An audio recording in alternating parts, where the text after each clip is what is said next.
Welcome to Praxie Best Practices. I'm Soren Kaplan, co-founder of Praxie.com. Critical path method project management is really about looking at the specific tasks you have to do and understanding which need to be done in sequence and which are really the critical path to lead you to success. So usually what you want to do is you want to create a work breakdown structure. You can essentially divide your project into different phases and then look at the tasks within those phases. If you break your project down into a set number of tasks, you can then estimate the time it'll take for each task.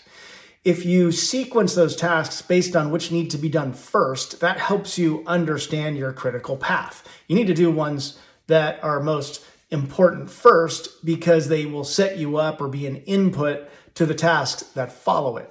Now, if you want to get pretty granular and really task focused, what you can do is you can look at each task and estimate the amount of time that each will take. Sometimes you don't know, so you can create an optimistic time estimate and then a pessimistic time estimate, which would be the longest amount of time it could take. And then you can look at the most likely time estimate within that. What your real goal is, though, is to really just understand which are the tasks that will lead to success of the next task. That's your critical path.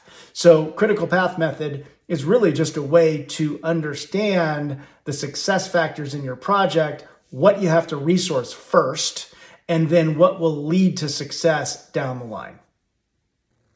For more best practice templates and applications, visit Praxie.com.